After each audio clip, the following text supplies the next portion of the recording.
My name is Isabella Hartman. 6 years ago, I walked out of our Manhattan penthouse, carrying a secret that would shatter his world if he ever found out.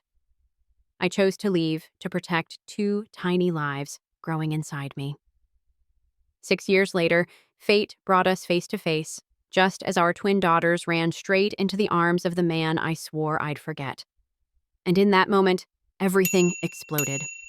Before I share my story, let me know where you're watching from in the comments. Hit like and subscribe if you've ever fought for your family. Trust me, you'll want to hear what happens next. The rain hammered against the floor-to-ceiling windows of our Manhattan penthouse that night, each drop a tiny fist pounding against the glass. I stood there, one hand pressed against my still flat belly, watching the city blur through my tears. Behind me, Ethan's voice cut through the storm. "If you want to leave, then go. I don't need this burden right now." His words hit harder than the thunder that followed. I turned to face him, my husband, the man who'd once promised me forever. He stood by his desk, still in his $1,000 suit at 2 a.m, laptop glowing beside him. Another merger, another crisis, another night where his empire mattered more than us. "Burden?" My voice came out as a whisper.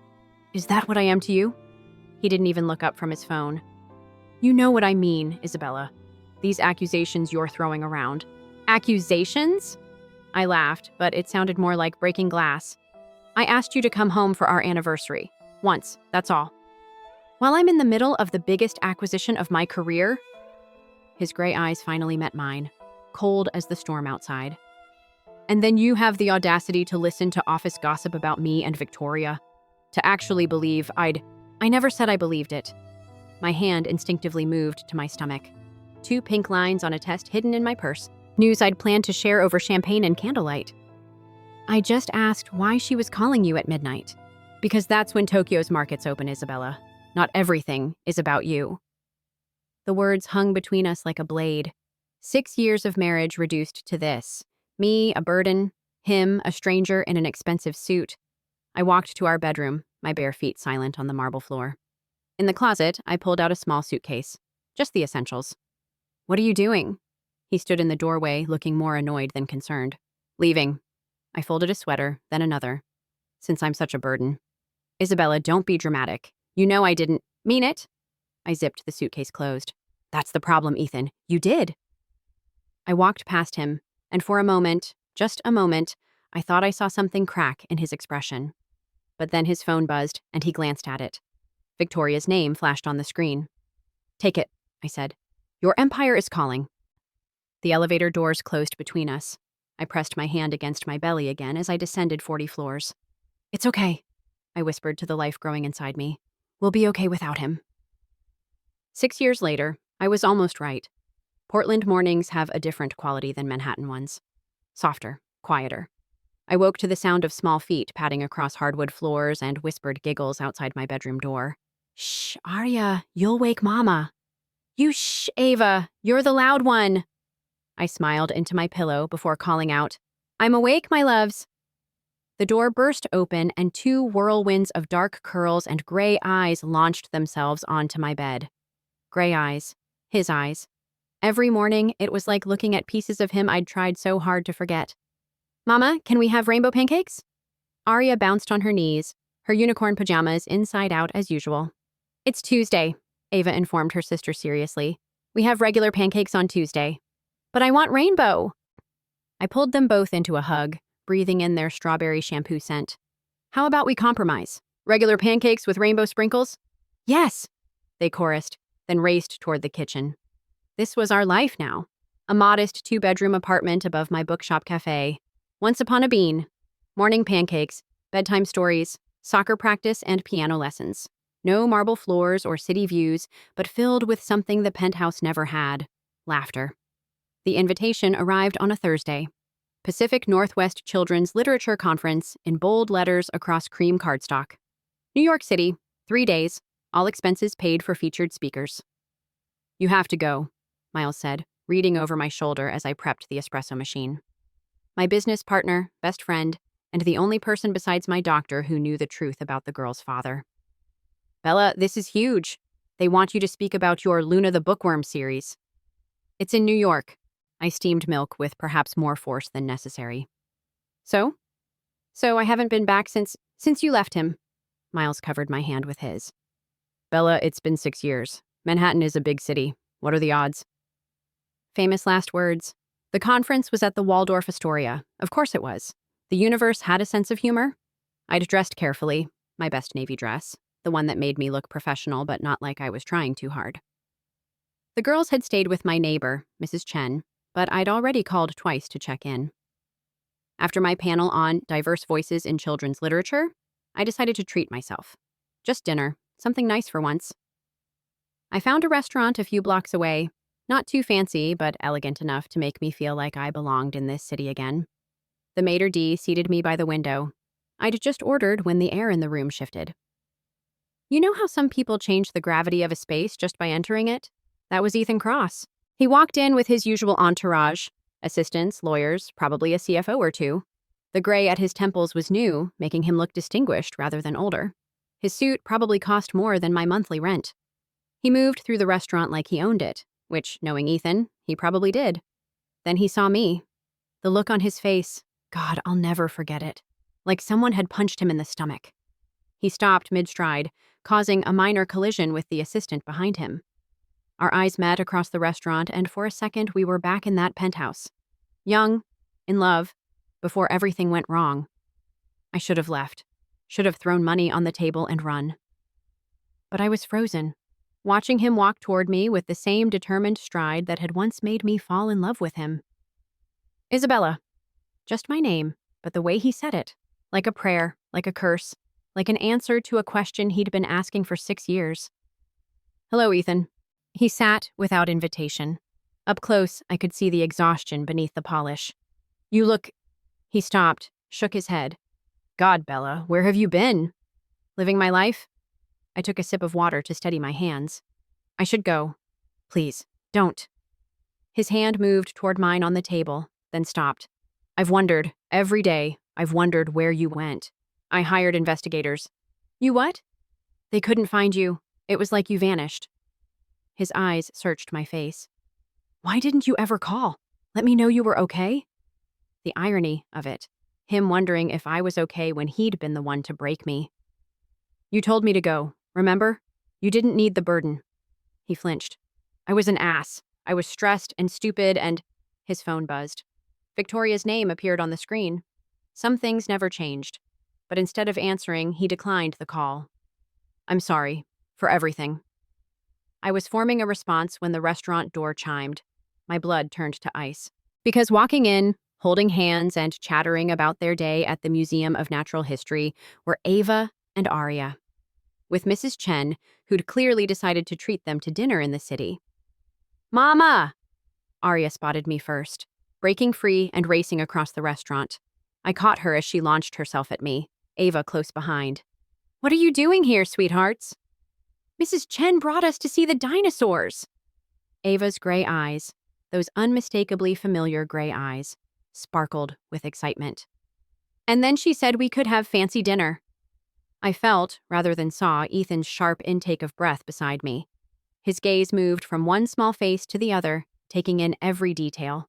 The dark curls, the determined chin, the eyes that were mirror images of his own. Mama, who's this? Arya peered at Ethan with open curiosity. The restaurant seemed to hold its breath. Ethan's face had gone pale, his hands gripping the edge of the table. The math wasn't hard. 6-year-old twins. 6 years since I'd left. They're... His voice was barely a whisper. Are they... I gathered my daughters closer, my heart hammering. Girls, why don't you go sit with Mrs. Chen? I'll be right there. But Mama, now please. They went reluctantly, casting curious glances over their shoulders. I turned back to Ethan, whose world had just shifted on its axis. Mine? One word. Everything in it. I could have lied. Should have lied. Instead, I stood, pulling on my coat with shaking hands. I have to go. Isabella, wait! But I was already moving, collecting my girls and ushering them out. Behind us, I heard his voice, broken and desperate. Isabella!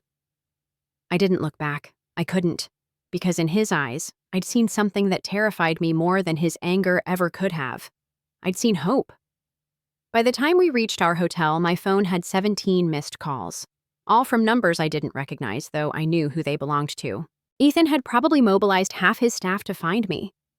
"Mama, are you okay?" Ava touched my shaking hand as I fumbled with the keycard. "I'm fine, sweetheart." The lie tasted bitter. That night, after the girls were asleep, I sat on the bathroom floor and let myself fall apart. 6 years of carefully built walls crumbling in minutes.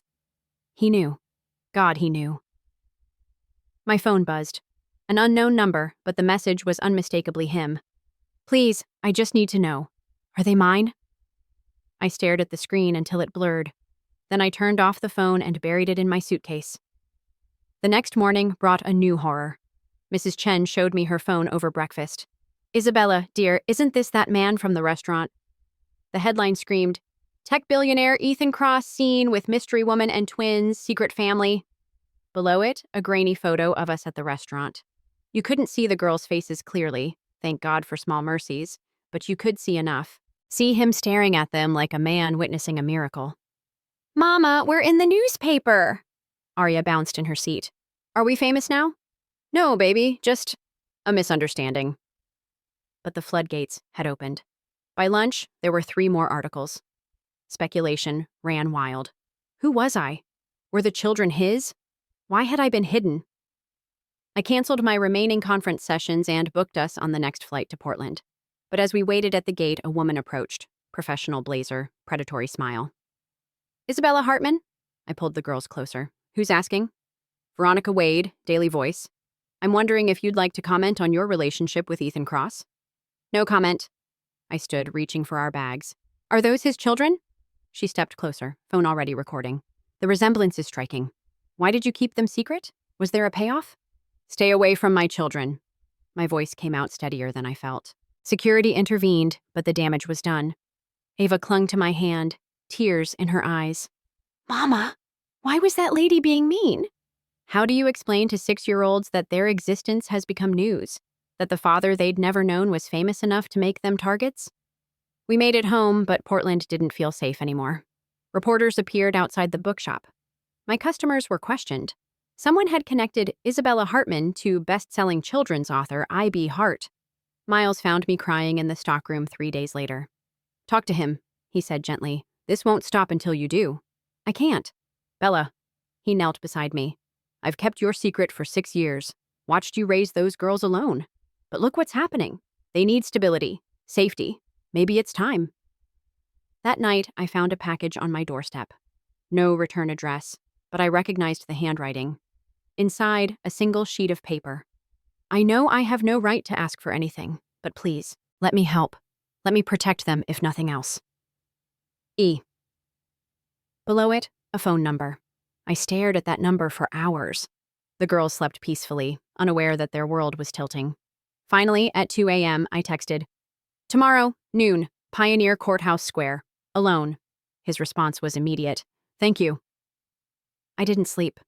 How could I? Tomorrow I'd face the man I'd run from. The father of my children. The person who'd broken my heart so thoroughly I'd changed my name and disappeared. But as I watched the sunrise paint the Portland sky pink and gold, I realized something. This wasn't about me anymore. It wasn't even about him. It was about 2 little girls who deserved better than being hunted by photographers, who deserved answers to the questions they'd start asking soon, who deserved a chance to know their father, even if their mother could never trust him again. The next morning, I dropped the girls at school with extra hugs and promises that everything would be okay, and Mrs. Chen walked them inside while I watched for any suspicious cars. Then I drove to the square, my hands white-knuckled on the steering wheel. He was already there, standing by the fountain. No entourage, no phones. Just Ethan in jeans and a simple sweater, looking more like the man I'd married than the billionaire he'd become. "Hi," I said. "Hi." He shoved his hands in his pockets, a gesture so familiar it hurt. "Thank you for coming." We stood there, 2 people who'd once promised forever, now strangers united by secret daughters. "They're mine." Not a question. "Yes." He closed his eyes, swaying slightly. "Their names? Ava and Arya. Beautiful."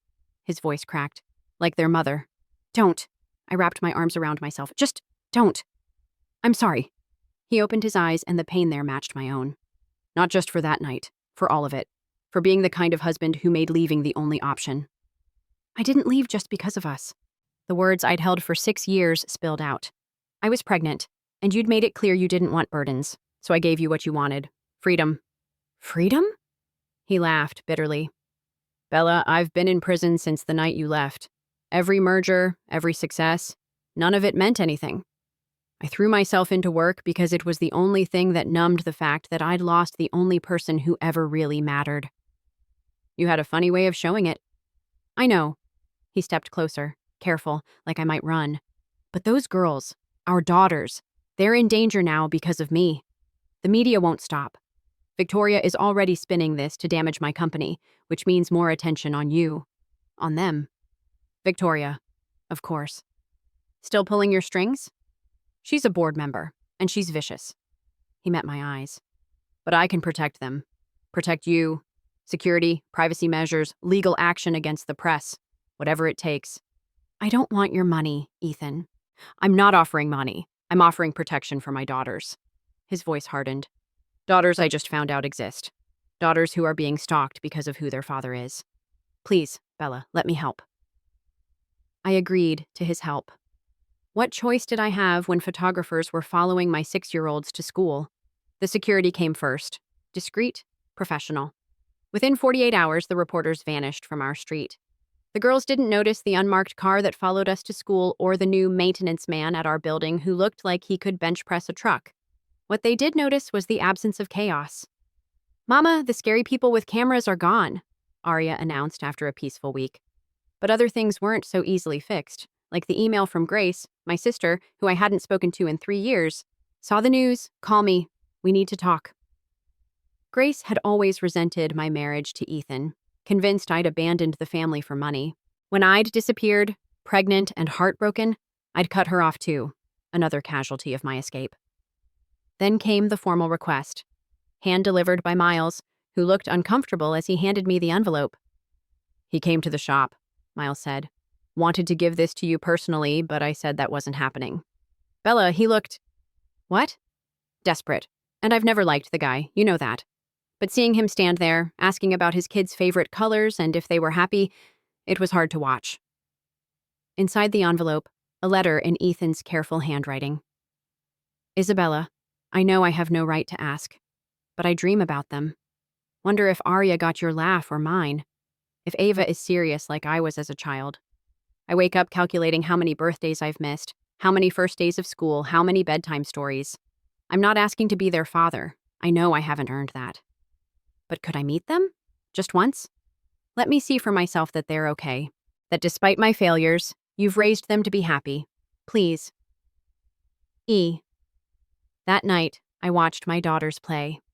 Ava carefully building a block tower while Arya made her dolls fly around it. They were happy, secure, loved. But lately, questions had started. Mama, Ava said last week, why don't we have a daddy like Sarah in my class? I'd prepared for this. Some families have mommies and daddies. Some have 2 mommies or 2 daddies. Some just have one parent. All families are different and special. But did we ever have a daddy? Ava persisted. Yes, sweetheart, you have a daddy. He just lives far away. Why? How do you explain adult failures to a 6-year-old? Sometimes grown-ups make choices that take them different places. Could we meet him someday? Arya had joined the conversation, hope blooming in her gray eyes. Maybe, when you're older. But now, older had arrived whether I was ready or not. The meeting was arranged for Saturday, a public park, neutral ground. Miles would bring the girls and stay nearby. I'd already talked to them carefully. Remember the man from the restaurant in New York? He's your daddy, and he'd like to meet you properly. The squealing had been deafening. The questions endless. Why now? Where had he been? Did he like unicorns? Could he teach them to ride bikes? Saturday arrived gray and drizzly. Typical Portland weather. I saw Ethan before he saw us. He stood by the playground, hands shoved in his pockets, looking like he might throw up. He'd dressed carefully, jeans and a Portland Trailblazers hoodie, trying to look approachable. Normal. Mama, is that him? Ava whispered. Yes, baby. They approached slowly, suddenly shy.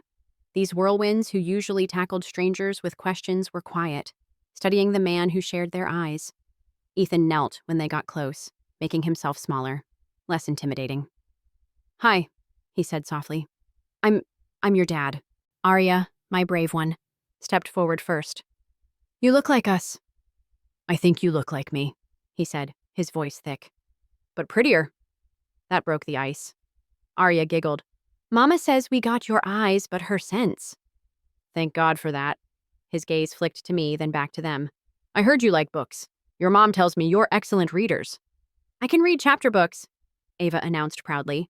"Arya still likes picture books. I do not. I like both." And just like that, they were talking. About books and school and their favorite foods. Ethan listened like they were delivering state secrets, hanging on every word. When Arya mentioned she was learning piano, he lit up. "I play too. Maybe I could hear you sometime?" "Now?" Arya grabbed his hand, pulling him toward where Miles waited with their things. "I brought my practice book." I watched her drag him, this billionaire who made grown men cower, toward a picnic table. He went willingly, already wrapped around her little finger. Ava stayed beside me, watching, always my cautious one. "Mama, are you sad?" "No, baby. Why?" "You look sad." She slipped her hand in mine. "Is it okay that we like him?" My heart cracked. "Of course it's okay. He's your daddy.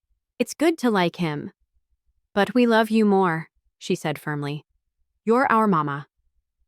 I hugged her tight, blinking back tears.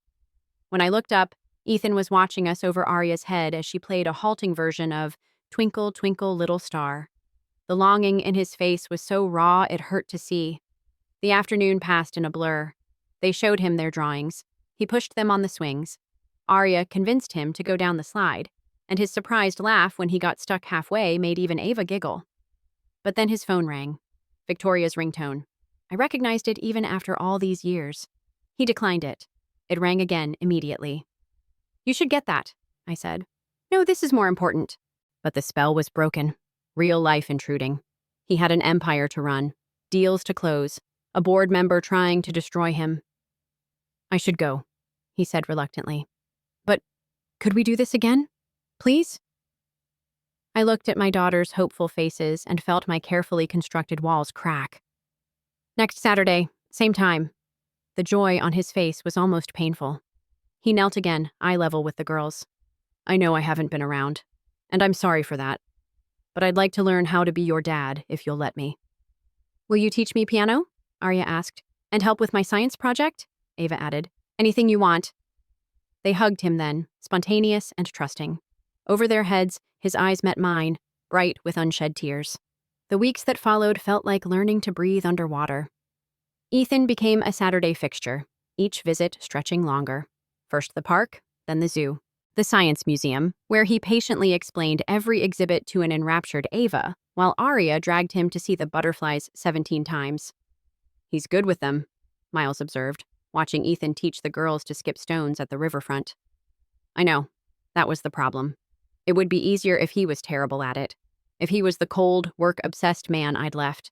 But this Ethan, patient, present, devoted, was dangerously close to the man I'd fallen in love with. "And how are you doing with all this?" Miles sat beside me on the bench, close enough that our shoulders touched. "I'm fine." "Liar." He bumped my shoulder gently. "You know, I've waited 6 years for you to be ready to move on, to see you with someone who deserves you." "Miles, but watching you with him, there's still something there, isn't there?" I couldn't deny it. Every Saturday killed me a little more, watching Ethan's face light up when the girls ran to him. Seeing him master Arya's complicated handshakes and take Ava's million questions seriously. He'd even started reading my Luna the Bookworm series, discussing plot points with them like literature professors. "It doesn't matter what's there," I said finally. "He chose his company over his family once. I won't let him hurt them when he does it again." But the universe had other plans. It started with a photo. Not paparazzi this time. A parent from the girls' school had posted on social media. "Playground fun!" with Ethan clearly visible pushing Ava on the swings in the background. Within hours, it was everywhere. "Confirmed, Ethan Cross's secret daughters." The articles were brutal. Speculation about why I'd hidden them. accusations of gold digging, think pieces on billionaire morality. Worse was what followed. Victoria Hale, quoted in Forbes, "It's concerning that our CEO hid such a significant part of his life from shareholders. What else might he be concealing?" Ethan called that night, voice tight with fury. "I'm handling it." "How? By working yourself to death trying to save your company?" The bitterness crept in despite my efforts. "Some things don't change. That's not fair, isn't it?" Silence. Then, "The girls' school called. Parents are complaining about security risks. Some are threatening to pull their kids out." My blood ran cold. "What?" "I've already arranged for increased security. But Bella, there's a board meeting Thursday. Emergency vote. Victoria's been planning this, using our daughters to stage a coup. They're not pawns in your corporate games, Ethan. You think I don't know that?" Real anguish in his voice now. "You think I don't lie awake hating myself for bringing this to their door? But I can fix this. I just need time." "Time," I laughed bitterly. "Your favorite currency. 3 days. Give me 3 days to end this." Against my better judgment, I agreed. Those 3 days were hell. The girls couldn't understand why they had to stay home from school, why men in suits followed us everywhere, why Mama cried in the bathroom when she thought they couldn't hear. Grace showed up on day 2. My sister, looking older but still wearing her perpetual scowl. "So," she said, standing in my bookshop like she owned it, "you had his kids and didn't tell anyone." "Grace, 3 years, Isabella. 3 years of silence. I thought you were dead." "I'm sorry. Are you?" She pulled out her phone, showing me a gossip site. "Because it looks like you've been living quite the life. Successful author, business owner, secret billionaire baby mama." "It wasn't like that, wasn't it?" Her voice cracked. "Do you know what it was like? Telling Mom you'd vanished? She died thinking you hated us." The words hit like physical blows. Mom, gone. Another casualty of my escape. "When?" I whispered. "Last year. Cancer." Grace's eyes were hard. "But you'd know that if you'd bothered to stay in touch." "I couldn't. If I'd contacted you, he might have found you. So what? You had his children, Isabella. Did you think he'd just forget? That this wouldn't eventually explode?" She was right. I'd been naive, thinking I could hide forever. "I have something for you," Grace said, pulling out an envelope. "Mom left it. Her last hope that you'd surface." Inside, a photo. My parents on their wedding day. And a note in Mom's shaky handwriting. "For Isabella. I understand running from pain. I don't understand running from family. Come home." I broke down then. 6 years of grief and guilt pouring out while Grace stood there, rigid and unforgiving. "I work for TechCrunch now," she said finally. "Victoria Hale offered me $50,000 for an exclusive on you. The bitter sister angle." My head shot up. "Grace, no." I turned her down. She moved toward the door. "But someone else won't. She's gathering ammunition, Isabella. Whatever game your ex-husband is playing, he better win. Because if he doesn't, you and those girls will be collateral damage."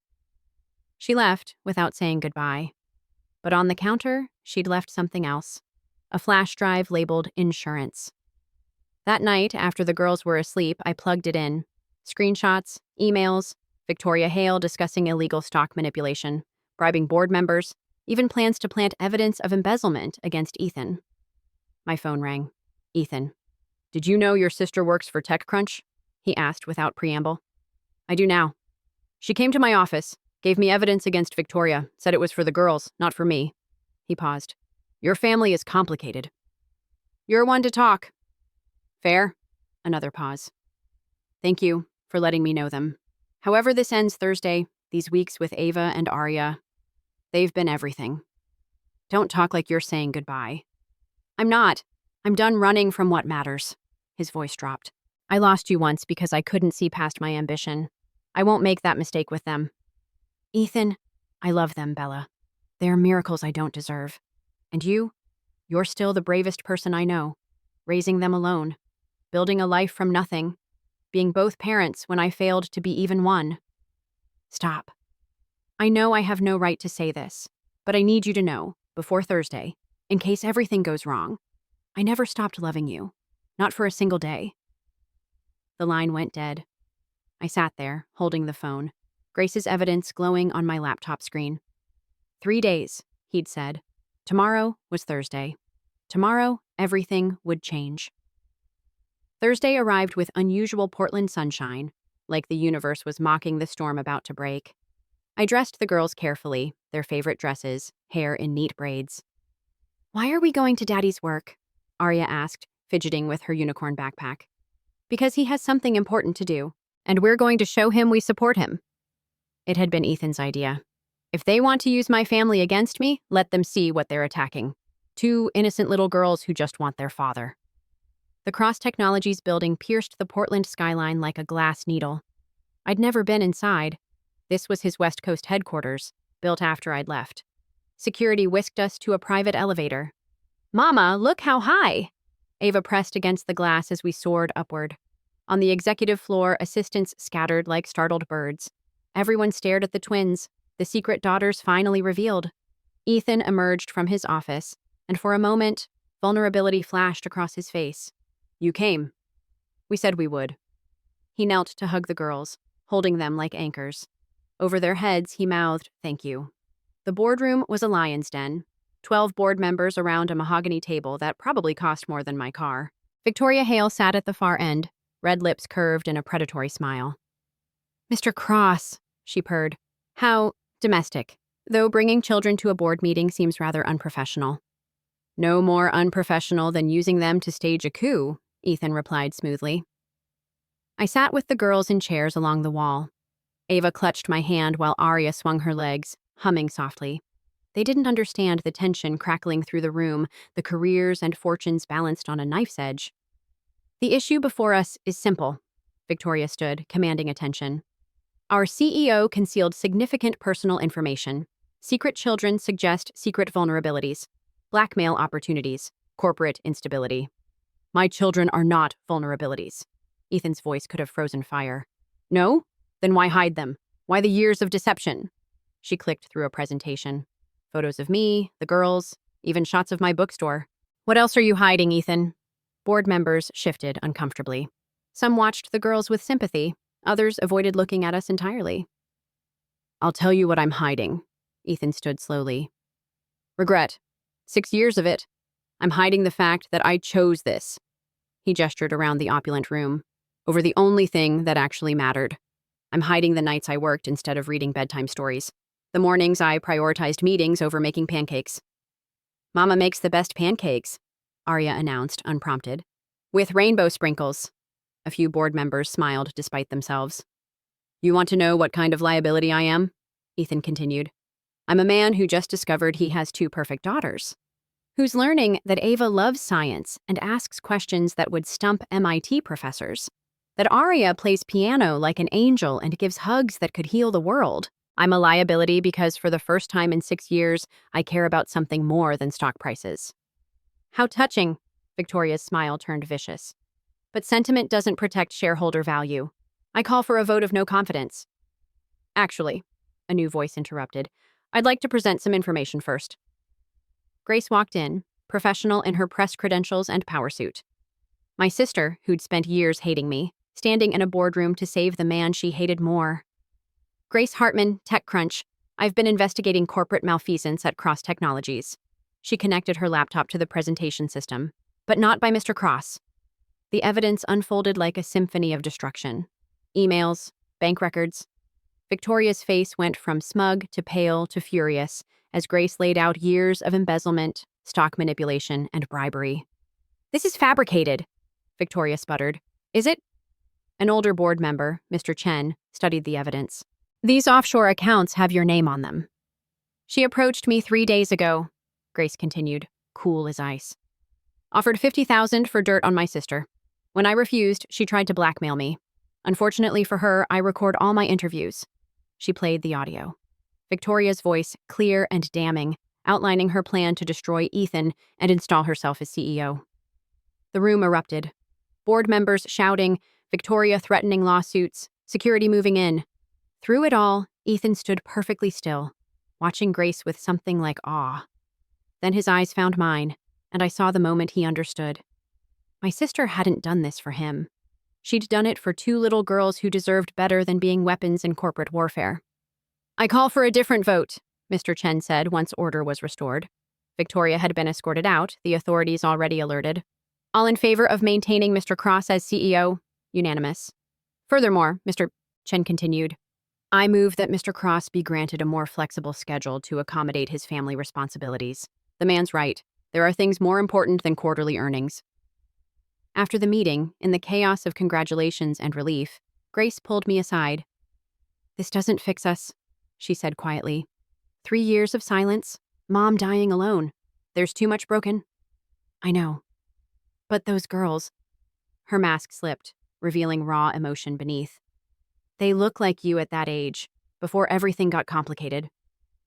Thank you, I whispered, for helping them. I didn't do it for you, or him. She glanced at Ethan, who was showing the girls his office view. I did it because every kid deserves a chance at a complete family, even if their parents are idiots. She left without a goodbye, but her words lingered. A complete family.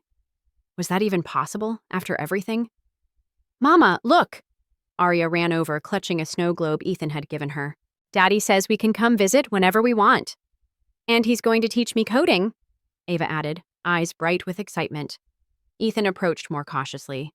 Thank you for being here, for letting them see this part of my life. The girls needed to understand why you weren't around. Now they know it wasn't because you didn't want them. But it was, he said quietly. Not them specifically, but I chose this world over having a family, over you, and that's something I have to live with. Daddy, are you sad? Arya tugged on his sleeve. He lifted her up, holding her close. No, princess. I'm grateful. For second chances I don't deserve.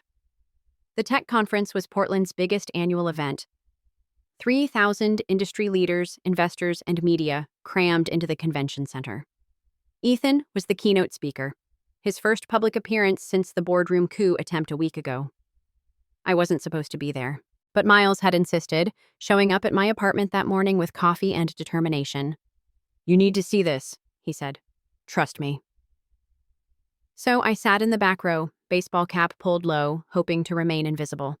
The girls were with Mrs. Chen, probably eating too much ice cream and teaching her their elaborate hand-clapping games. Ethan took the stage to thunderous applause.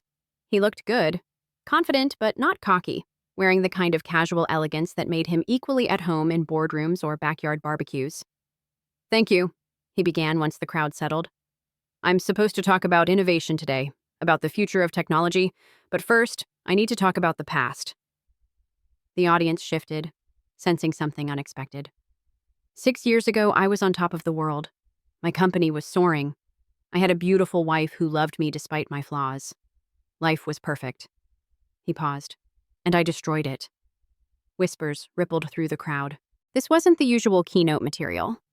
I became obsessed with success, with growth, with being the youngest CEO to hit certain benchmarks. I worked 20-hour days, missed anniversaries, took calls during dinner. I told myself it was for us, for our future. But the truth is, it was just ego. My heart hammered against my ribs. What was he doing? My wife tried to tell me, tried to save us, but I was too arrogant to listen. And one night, after I'd chosen a conference call over our anniversary, she left, disappeared completely. And I let her go because I was too proud to admit I was wrong. The conference hall was silent now, 3,000 people holding their breath. Last month, I discovered she hadn't just left me. She'd been pregnant, with twins. 2 beautiful daughters I never knew existed because I'd made it clear my company mattered more than family. Gasps, cameras clicking, reporters frantically typing. Their names are Ava and Arya. They're 6 years old. Ava wants to be a scientist and asks questions that humble me daily. Arya plays piano and gives hugs that could power the sun. They have my eyes, but their mother's heart. Kind, forgiving, brave. A photo appeared on the screen behind him. Not of the girls, he was too protective for that, but of 3 sets of hands, 2 tiny, 1 large, building a sandcastle together. No faces, just connection. I'm telling you this because there's been speculation, rumors, accusations that I hid them for nefarious reasons. The truth is simpler and more shameful. I didn't know they existed because I'd already proven I didn't deserve them. He looked directly at the camera broadcasting to millions. Their mother protected them from a man who valued spreadsheets over bedtime stories. who measured success in market caps instead of first words and finger paintings. She raised them alone, built a business, became a successful author, all while I was collecting awards for being a visionary leader. She's the real visionary. She saw what mattered and chose it, even when it meant walking away from everything.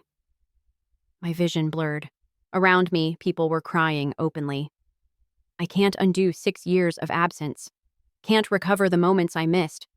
But I can do better, starting now. Effective immediately, I'm restructuring my role at Cross Technologies. Fewer hours, more flexibility. Not because I'm stepping back from innovation, but because I'm finally stepping forward to what actually matters.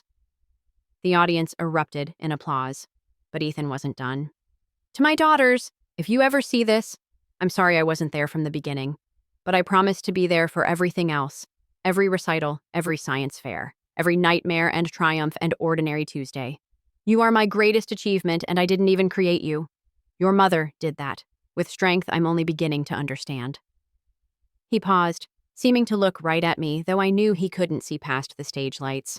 And to Isabella, I know you're watching. Somewhere. You always did when I had something important to say.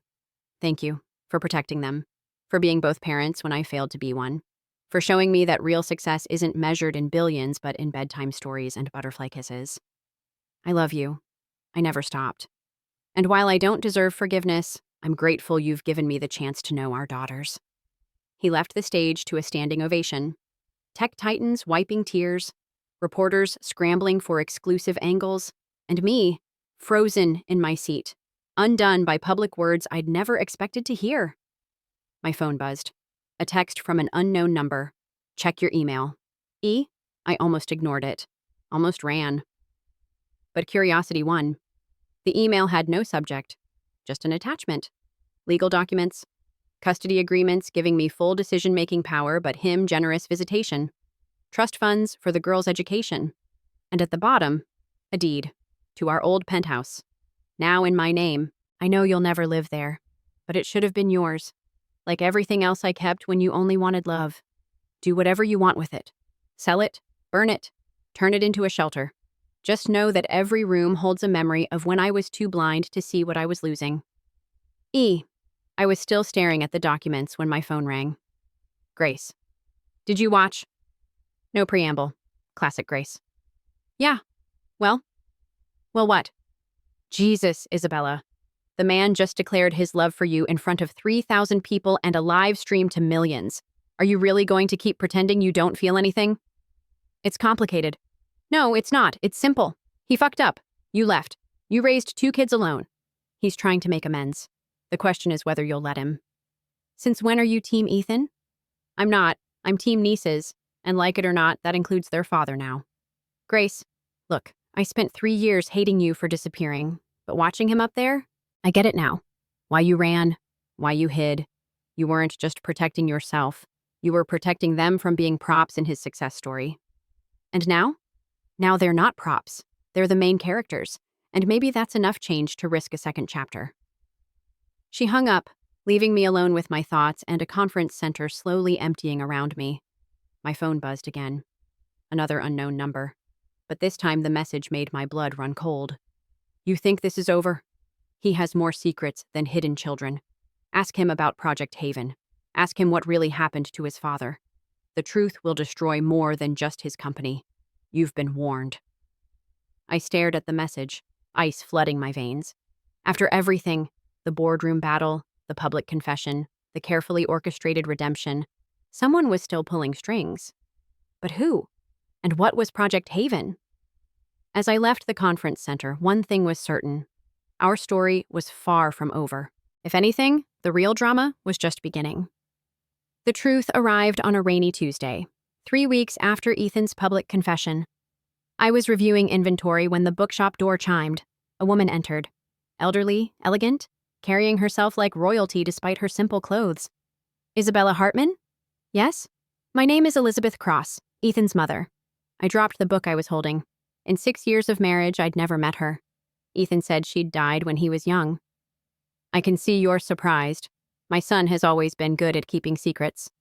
She settled into a chair like she belonged there. Even from those he claims to love. What do you want?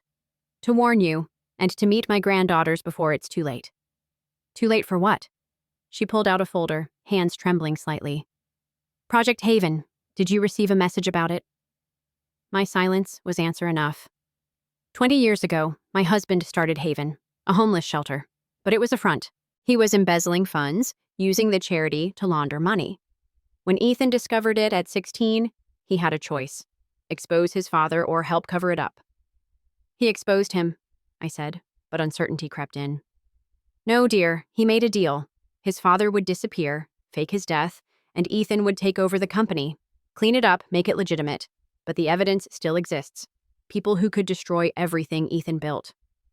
Why are you telling me this? Because someone's decided to use it. Victoria Hale has partners.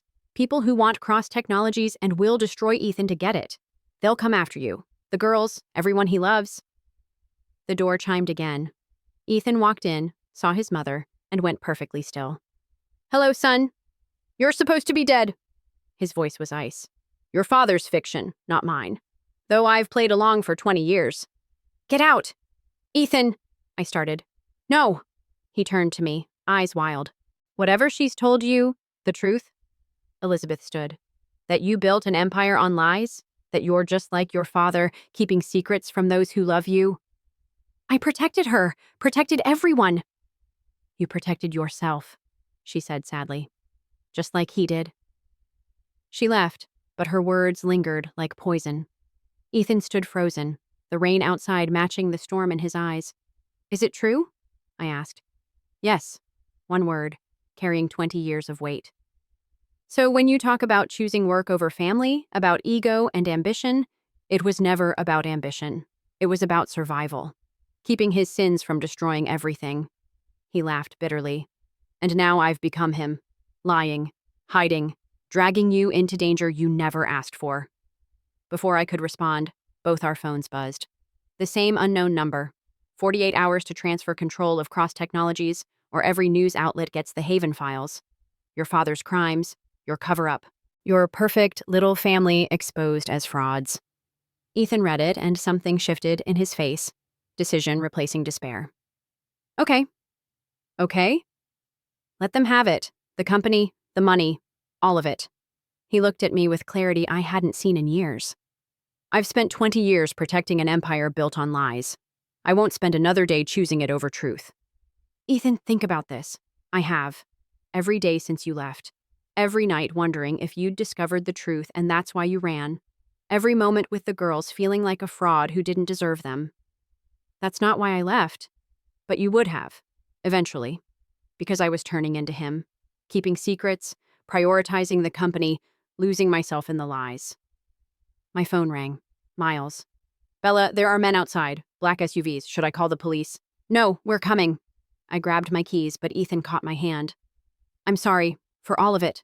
The lies, the lost years, the danger I've brought to your door. But I'm done running from the truth. We drove to the girls' school in tense silence. The black SUVs followed, but kept their distance. Mrs. Chen met us at the door with Ava and Arya. Daddy? They ran to him, and he caught them, holding tight. Listen, princesses, we're going on an adventure. Where? Ava asked. Somewhere safe, where no one can hurt you. But even as he said it, I saw the resignation in his eyes. He didn't believe safety was possible. Not anymore.